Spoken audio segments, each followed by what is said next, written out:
Broadcasting from the business capital of the world, this is the Podcast Business News Network.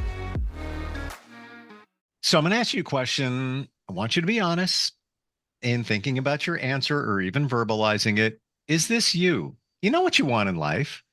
You know what you deserve, but there's stuff going on in your head. I call it monkey chatter. You're hearing all these voices and you should do this, you shouldn't do this, you can't get clarity and go in a certain direction. There is something that can quite easily help you get a grip on that. Basically, somebody's going to hand you the key to your head. And now you've unlocked everything. One word, 5 syllables, hypnotherapy. Hypnotherapy can get that done, help you with so many things. And yeah, we know it works for smoking and helping people with addiction lose weight and all of that, but anxiety and limiting beliefs and all of that. We're going to talk about that today with somebody who helps many people all the time with hypnotherapy. And she's with us. Great to have her here. She is Ruth Smith on the program. Welcome. How you doing? I am good. Thanks so much. This is the first opportunity for me to really have a kind of a broad audience to talk about this important subject. So thank you. I'm gratified that you are here. It is an important subject. I totally agree. And I am the first one to tell anyone hypnotherapy is your answer, or probably your answer, or one of the answers to moving your life forward. And you don't know until you know. But of course, I get it. Many people have those blocks. They think, Ruth is controlling my mind. She's taking over. It's so not that, right? Yeah, unfortunately, if you haven't really experienced it for yourself and you've just seen it from kind of an as an entertainment kind of venue, Sure. or in the movies or on stage, that form of hypnosis is not hypnotherapy. So to differentiate it is very important. Although I think we all really need to keep in mind, even though it's difficult to see those entertainers seemingly right control the participants on stage, they really are not. They really are just selective in who they bring up on stage, and they know over time that there's going to be a handful that really respond right to the gig, to the suggestions that they are putting out there. So yeah, first step, always get over that hurdle of should I be suspicious of it, right? Sure. Yeah, and we've all seen, those stage shows and by the way, a lot of them are plants. The people aren't real. Let's get that out of the way. Then that leads us to how does this work? And it's my understanding that you're not going to do anything you're not on board for. So even in the example of the stage hypnotists, the people that they pull up there want to have fun. So they're open to suggestion. But when you're working with somebody, there's no way you're getting sensitive information, controlling somebody's mind, getting their social security number, all of that, unless somebody wants to give it to you. That's totally different, right? There's no way that you can do it. That's exactly right. The hypnotherapist is really a facilitator for the person to have a very profound experience. And it's an experience that's deeper than kind of a conscious intellectual process. It's an Sure. experience deeper in your mind. And yeah, really, my role is to know what kind of experience that person wants or needs, right? And to help them get there. It was profound when I did it, I have to admit. Not about me, use me as an example, but I knew when I met with a practitioner before we met that I wanted to go back to my childhood. Nothing major, but it's been scientifically proven that a lot of the stuff that holds us back, pilots us, came from our childhood. Just somebody may have said something, so passed a comment, and then you internalize it, and that puts up a block there. So I knew let's go right back there. That's where we're going. And I felt like I was watching a movie of my younger self. It was kind of cool in a way. We'll admit, got emotional from time to time. Mm-hmm. And I got to face myself, my adult self facing my younger self and reassuring the younger self that I'm there for you. I got you. Never worry. I'll always be there for you. Um, it's when they say reparenting yourself, that's kind of, I guess, what it is. Mm-hmm. But I want to say that at any time during any of the sessions I had, Ruth, and you know it, I could have said, no, I'm done. I don't want to do this anymore. No, but I did. I wanted to, but you could stop it if you want. Oh yeah, yeah, yeah. It's not like you're asleep, even though sometimes they use the word sleep, right, as they bring someone kind of into a relaxed state of mind.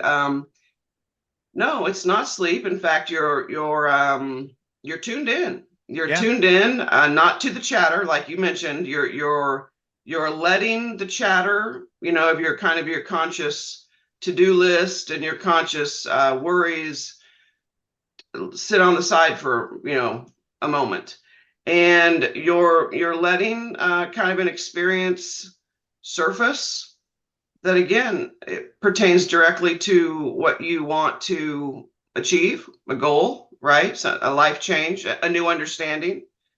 And Yep.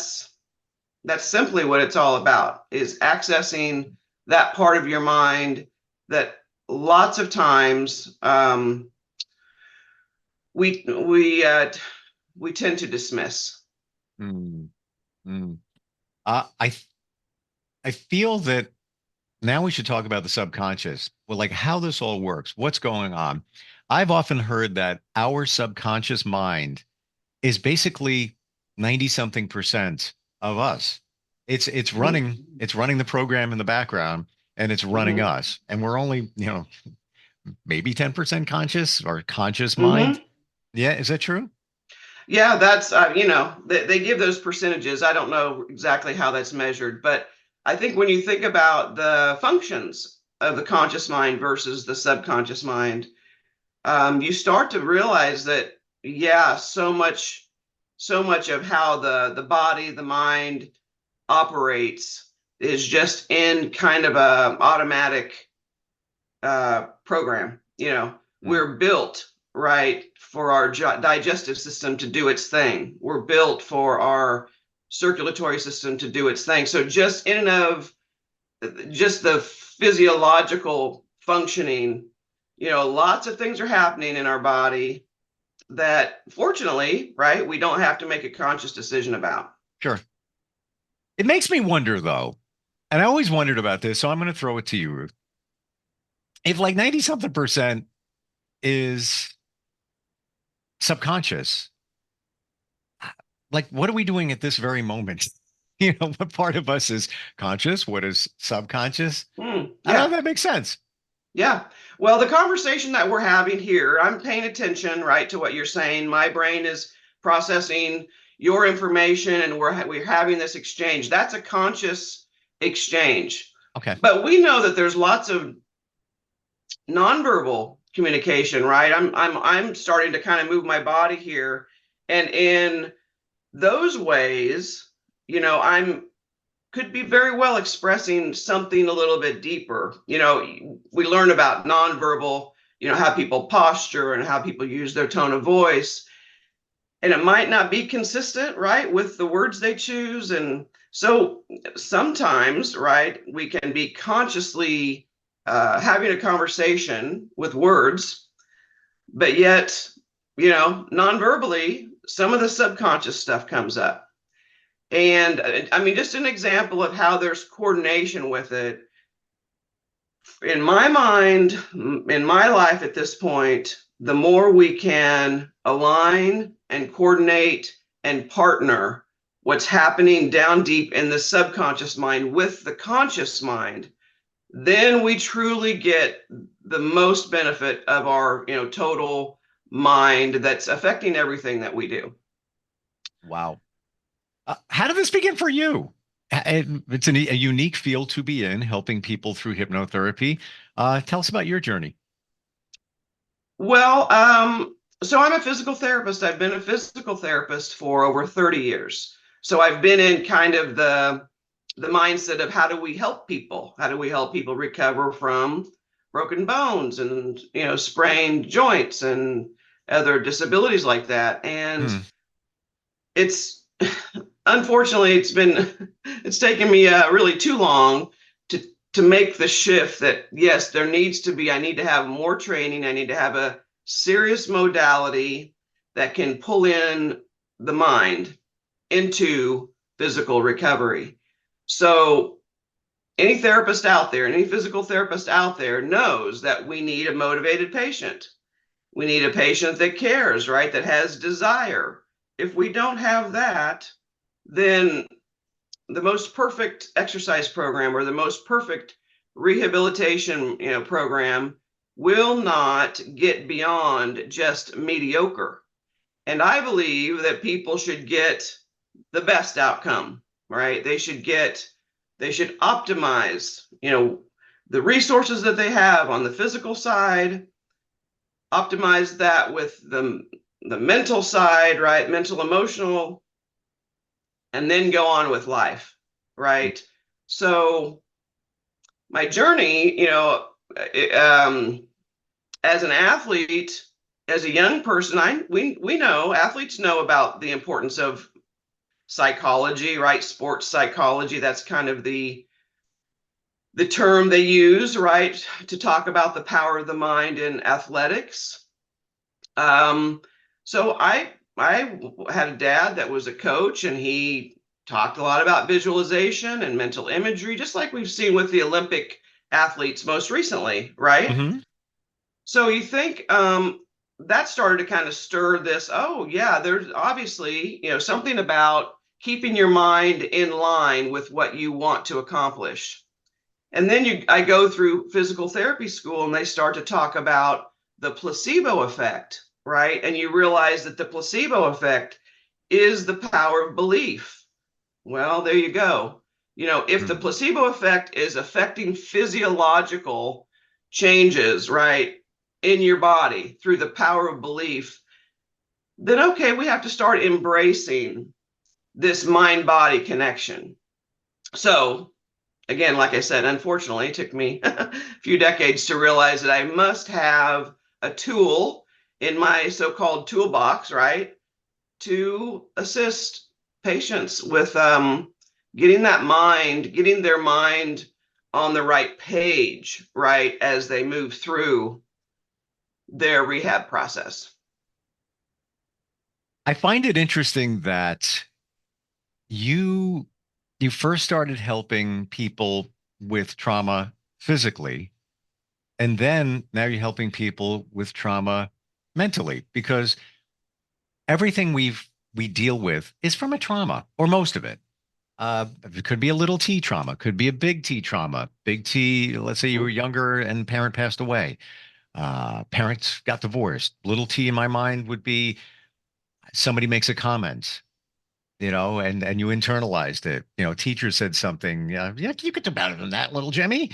And then, oh, I'm not good enough. I have to keep pushing harder, and then you don't really move your life forward as an adult just from that one comment. But interesting how it all surrounds trauma. Yeah, and belief systems like, for instance, in my mind, pain is a good thing. Pain is helpful. Mm. Pain is necessary for good, optimal outcomes. Now, our society has this thing that we go pain free no matter what. We will go, to great lengths, right, to get rid of the pain. Now, when I said pain is necessary, it is. It's not appropriate for the rest of your life, but at certain points in your rehab, pain is absolutely necessary. If you take that sensation away, you run the risk of further damage. So Yes. pain must be respected, right? It must be your counselor. It's just when pain is ignored or pain is dismissed, or there's something that keeps that pain from, from slowing down and relaxing, right? There's something agitating, something that's bringing that pain, kind of continues to bring it as an ongoing experience. Now we need to think about what is triggering that, because that's not a natural progression of the pain experience. To your point, I mean, I never have any real physical issues, here and there or whatever. And I had a little knee, I'm sorry, a ankle thing going on. Just stepped a little weird one night at a concert venue, and it didn't even bother me. And then a little after that, it was like a little discomfort, a little pain. And to your point, it was like, all right, kind of went away, but it's still on my radar because obviously don't want it to get worse. So I worked out. I figured I'd stretch the calf muscles. Bad idea. Just aggravated it more. A week goes by. Last night, I'm playing football in a parking lot. Bad idea. With just a bunch of men, and it was called a 3-minute hold. So one's coming to me, and I'm holding him. I'm about like 2 seconds in, and I feel like we're going over. And I had a choice of either go over on that ankle, and I just got bad idea again. So I went over on the curb. And, yeah, didn't even hurt, honestly. It didn't even hurt. But that was to your point, pain is good. If I wasn't feeling something telling me like, yeah, you got a little issue here, could have done way worse. And I just pivoted over the other way just to protect that ankle. Now I'll be even more careful until it heals. But then there's psychological pain that we deal with. Those types of challenges from, let's say relationships that went bad, or just something going on in your life. What are the things, some examples of what hypnotherapy can help us out with? Obviously, smoking, probably the number one thing. We've heard that for decades. Sometimes I've heard one session and that could help you break that habit. How about some of the other things that hypnotherapy can be supportive for? Well, it's really whatever is kind of disturbing your peace. So if you're going through life and you find that, you have a relationship that's disturbing your peace, well, okay, that'd be nice to change that, right? And to try to discover why is it that this relationship is struggling. So any kind of social, whether it's family or with a boss or the neighbor, social issues, absolutely. Physical issues, like you talked about, kind of the habits, the behaviors that we've latched onto, right, for whatever reason, those can be absolutely addressed with hypnotherapy. Emotional kinds of stresses, whether it's anxiety or any kind of feeling of inadequacy, any kind of emotional that you're just feeling like, oh my gosh, where's my pep in my life, right? How come I'm not enjoying life? It's those kinds of situations where you feel like, I want more, right? Well, hypnotherapy, anytime you want more, hypnotherapy has a place. It could be even financial struggles. There are reasons why some people, tend to prosper, on the financial side, and others don't. Well, is there something, again, down deeper, maybe a big T, maybe a little t, like you mentioned, that is not aligning, right? It's preventing the alignment of all of your mind to move you forward toward kind of that prosperity that you're searching for. Sure. So absolutely anything that you feel like, this is a hitch for me. This is I'm spinning wheels here. I need to do something different. That would be a perfect, kind of way to evaluate, can hypnotherapy, discover something, help me discover something that just simply needs new understanding, a new perspective, a new plan. It can help with so many things that you might not even realize. I've done hypnotherapy for forgiveness. Absolutely. Yeah, who knew? uh, it Yeah. worked. And I will say, unfortunately, there was a Zoom issue toward the end. So I didn't get the full amount, but it worked. It worked. And I probably should revisit it, but it's so impactful. And that, it brings me to a point that we should bring up here that you can do this for anybody, anywhere, virtually. Yes. Yes.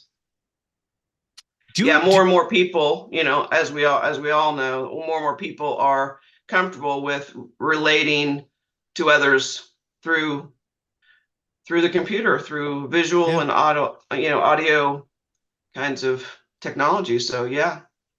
When you do hypnotherapy on somebody, do they have to give up their personal situation? We talked about, credit card numbers and all that stuff. No, you're not providing that for the hypnotherapist unless you want to, but you don't need to. There's nothing, we're not pulling things out of you. But let's say somebody dealt with something in childhood. Do they have to get specific with you during the session? No, but trust is important. Sure. A relationship with your hypnotherapist, meaning that you are convinced that that person is there to Yes. facilitate, a benefit, a goal. But no, there's lots of things that spontaneously have those epiphany moments, right, in a deeper state of mind while you're in hypnosis that are not anticipated. Hmm. The hypnotherapist definitely could not anticipate it, and the person often, you're right, is like, oh yeah, now that makes sense to me. So prior to the experience, there is conversation about what is it that the person wants to change. What is the hitch? Where are they spinning? Where are they hitting their head against the wall? And what change do they need, right? The better that's clarified, the better that's defined prior to the experience, the more effective it will be. So although you don't have to, tell all or tell anything then that you want, that you don't want to tell, right, to the hypnotherapist.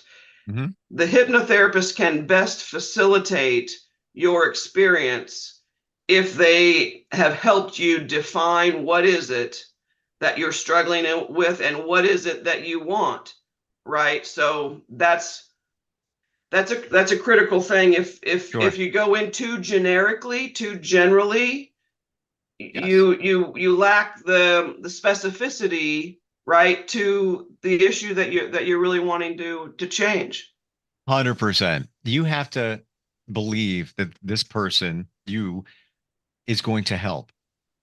And I know somebody that went for hypnotherapy and I know their personality and they said, really didn't work. And I'm thinking to myself, it didn't work because you didn't allow it to work. Yeah, it's very honest. I said to them, that's like you weren't open to it.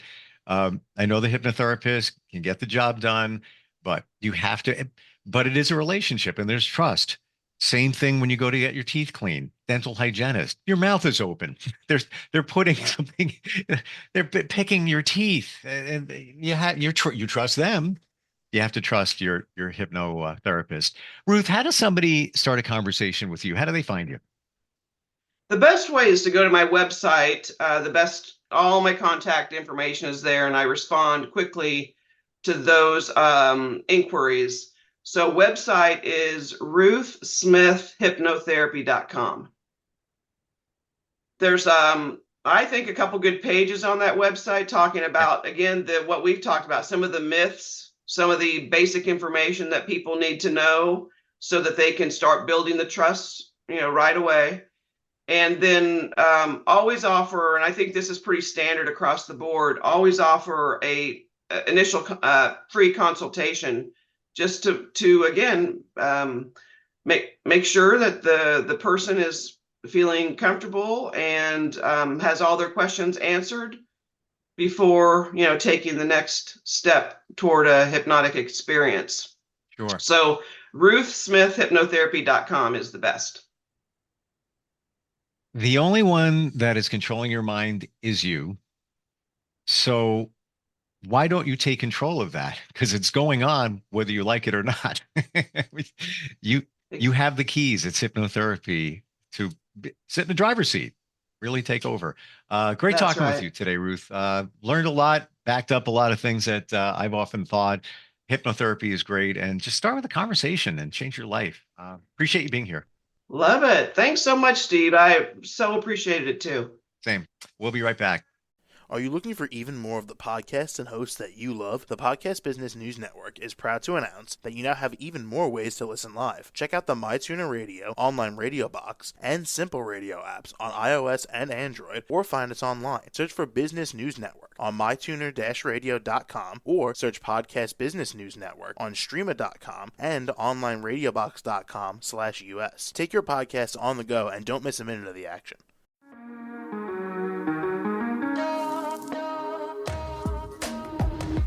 Broadcasting from the business capital of the world, this is the Podcast Business News Network. For nearly 2,000 severely injured veterans, everyday life has become filled with barriers. Day-to-day simple tasks can become pretty daunting. I have to carry my chair up 2 flights of steps or have somebody do it for me. What scares me the most is just the falling. When I'm struggling with my house, I think, to have that one great barrier just knocked down, it's crucial. Home for Our Troops is a wonderful nonprofit that builds a Mortgage-free, fully adaptive, handicap-accessible house. And there's no catch. It'll be our very first home that we've ever owned. This is a game changer. This is where your life begins again. We need you to join us in completing this important mission. Please visit hfotusa.org and help build homes and rebuild lives. Because of you, everything's going to be okay.